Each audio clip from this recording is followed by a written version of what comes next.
Assalamualaikum warahmatullahi wabarakatuh. Bismillahirrahmanirrahim. Alhamdulillah wassalatu wassalamu ala Rasulillah Sayyidina Muhammad ibn Abdullah. La hawla wa la quwwata illa billah, amma ba'du.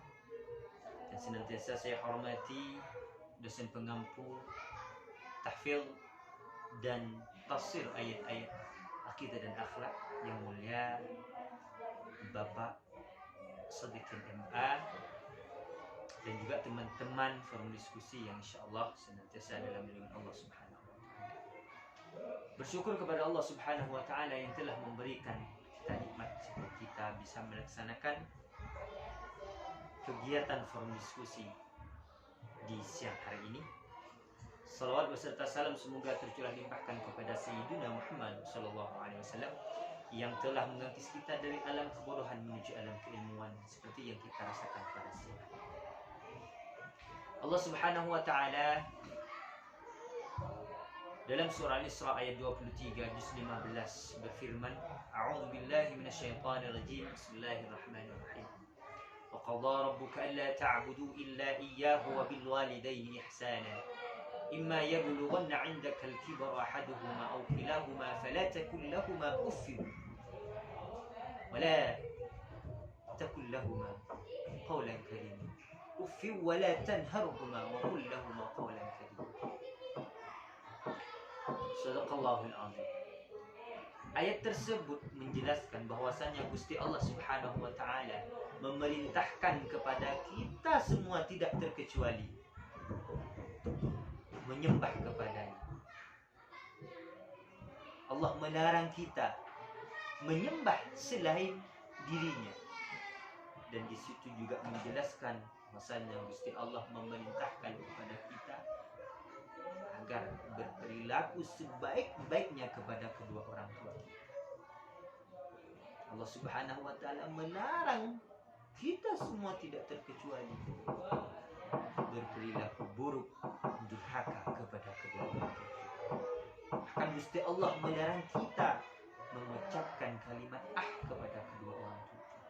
Dan hal itu sudah tergolong orang yang durhaka kepada kedua orang tua.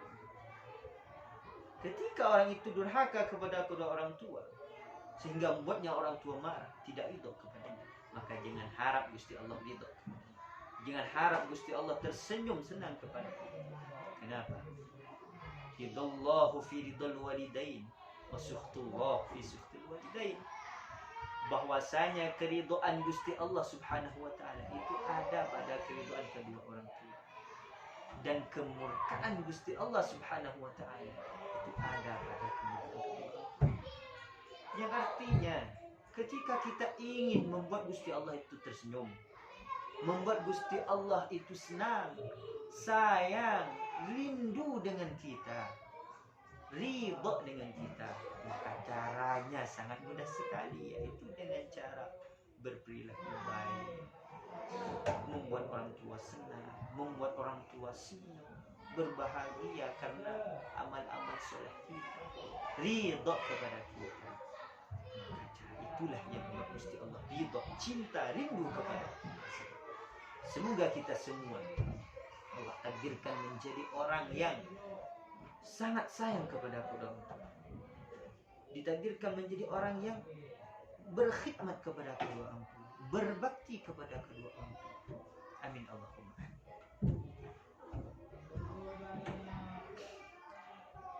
Allah Subhanahu wa taala selalu menggandengkan nama dirinya terhadap kedua orang tua, al-walidain, seperti dalam ayat tadi. Ketika Allah memerintahkan, janganlah engkau menyembah selain diriku, di bawahnya Allah memerintahkan, berlaku baiklah sebaik-baiknya kepada kedua orang tua. Yang artinya hal itu sangat diwajibkan, sangat dianjurkan, sangat diharuskan agar kita berbakti, agar kita tidak durhaka kepada kedua. Imam Nawawi Al-Bantani, seorang alim al-alamah dari Indonesia, Jawa, Banten, beliau mendefinisikan, beliau mengertikan birrul walidain itu adalah seorang anak yang berbakti kepada kedua orang tua, seorang anak yang berperilaku baik kepada kedua orang tua, seorang anak yang membuat orang tua bahagia, seorang anak yang merajakan orang tuanya, seorang anak yang berperilaku baik bukan hanya kepada kedua orang tuanya saja, melainkan juga berperilaku baik kepada teman dan sahabat kedua orang tuanya. Itulah arti dari birrul walidain menurut Imam An-Nawawi. Dari situ sudah bisa kita mengambil pemahaman bahwasanya Gusti Allah Subhanahu wa taala mengharuskan kita agar menjadikan kedua orang tua kita nomor satu dalam kehidupan kita.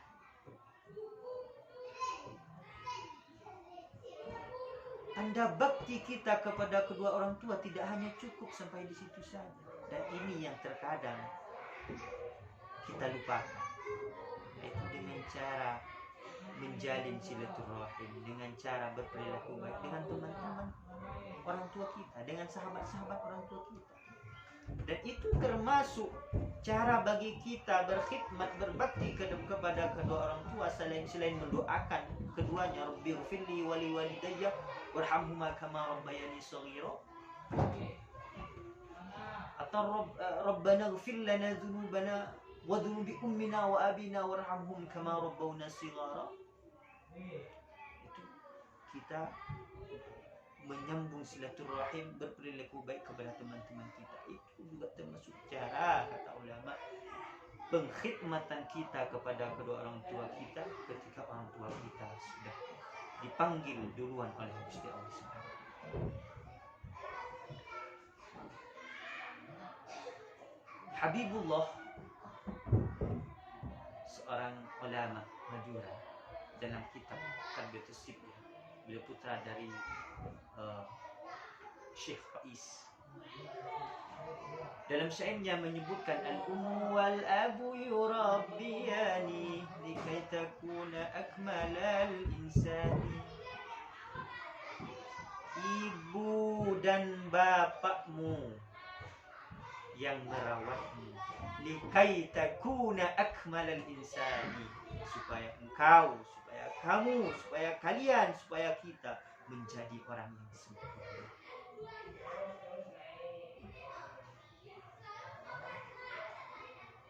Orang tua merawat kita, orang tua kita yang mengandung kita, orang tua yang melahirkan kita, menyusui kita, nyawa yang menjadi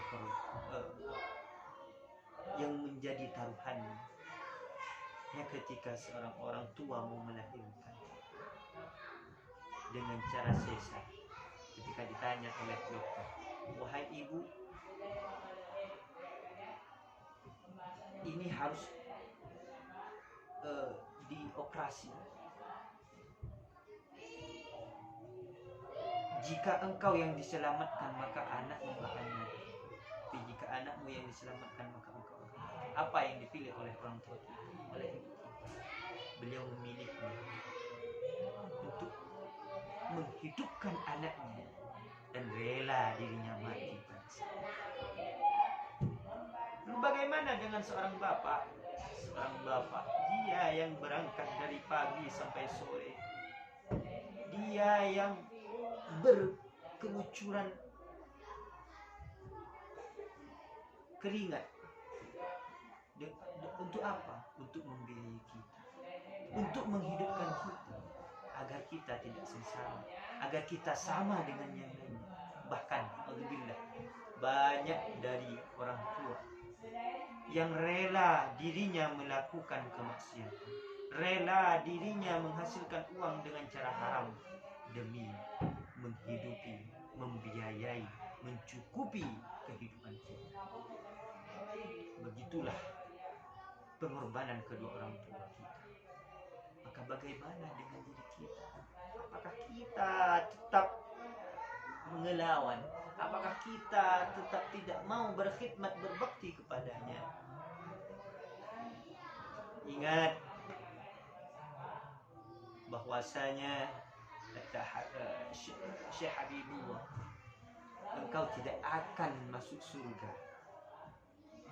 kecuali engkau membuat ibumu ridho kepadamu.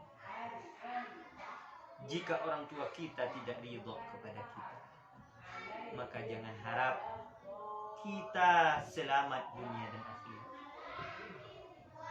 Jika kita tidak berbakti, membangkang, durhaka kepada kedua orang tua kita, maka kita akan terjerumus dalam jurang api neraka.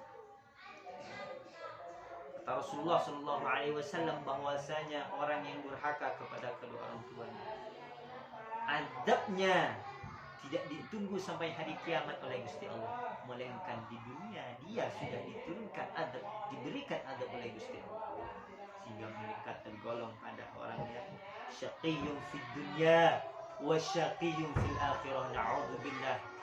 Apa artinya? Celaka di dunia dan celaka di akhirat. Kemana kita mau bersandar?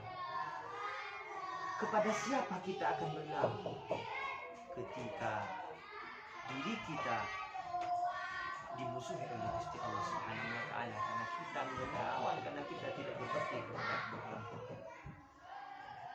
Sebaliknya orang yang berkhidmat kepada kedua orang tua, maka dia akan tergolong kepada yang sa'idun fid dunya wa sa'idun fil akhirah, yang selamat dunia dan juga selamat di akhirat. Surganya sudah Allah berikan di dunia.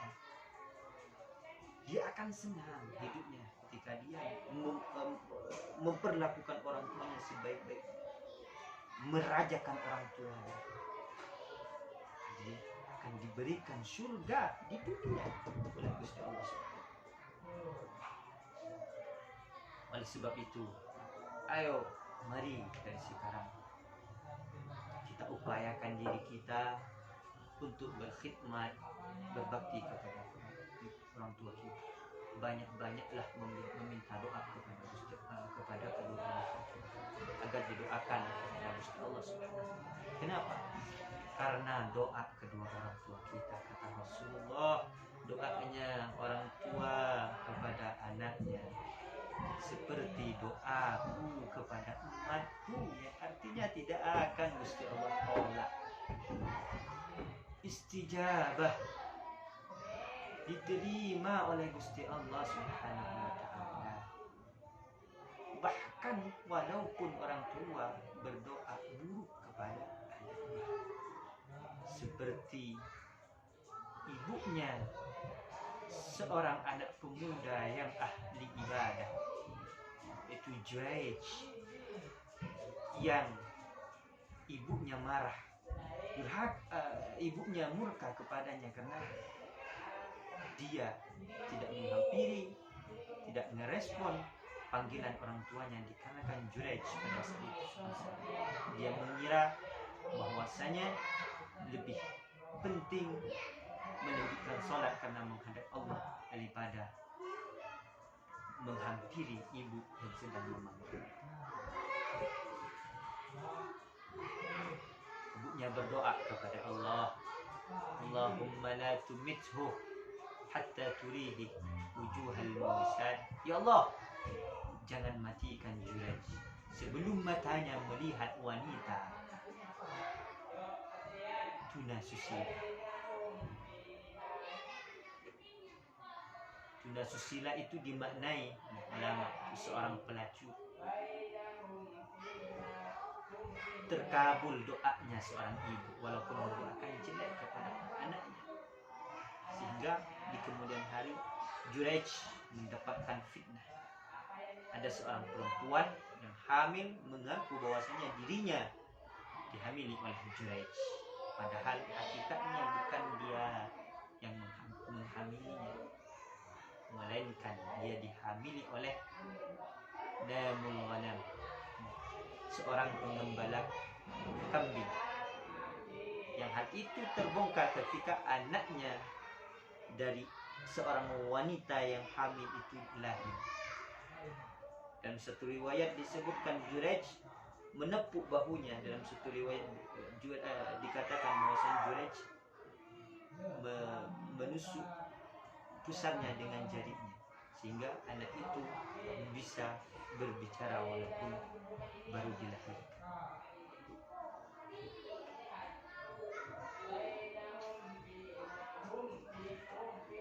Gus Dur, presiden keempat kita, dalam syairnya menyatakan, waladatka ummuka ya bana adam bakiyan wan nasu hawlaka yadhakuna surura waj'al li nafsika an takuna idza bakaw fi yawmi mautika dhahikan masrura. Ibumu telah melahirkan engkau, ketika itu engkau menangis. Manusia di sekitarmu tertawa gembira.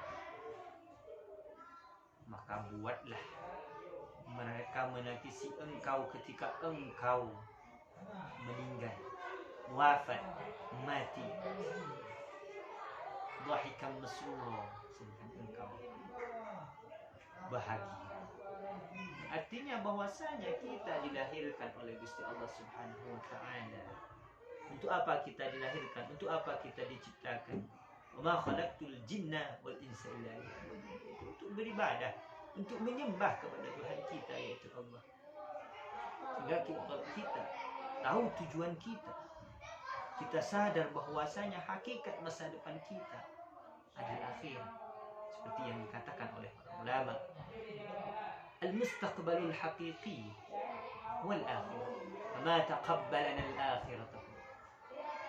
Masa depan, hakikat masa depan kita yaitu akhirat, kuburan.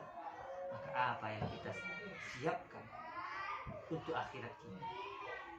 Ketika kita sadar dan melakukan perintah Allah Subhanahu wa taala sesuai dengan tujuan Allah menciptakan kita. Kita membuat orang tua kita ridho kepada kita, sehingga orang menilai kita adalah orang yang baik, yang saleh. Maka ketika kita mati, orang lain akan bersedih, merasa kehilangan. Padahal kita merasa sangat bahagia. Kenapa? Karena kita mati dalam keadaan Allah Subhanahu wa taala ridho. Rasulullah SAW bersabda, "Ma ra'al muslimuna hasanan fahuwa 'indallahi hasan."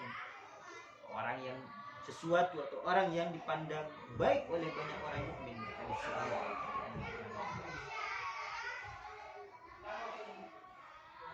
Ayo, sadarkan diri kita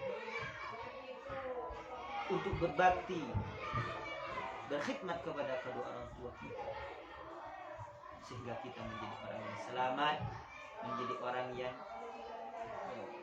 ditangisi oleh orang-orang ketika kita meninggal dunia. Yang artinya kita adalah orang termasuk golongan orang yang soleh.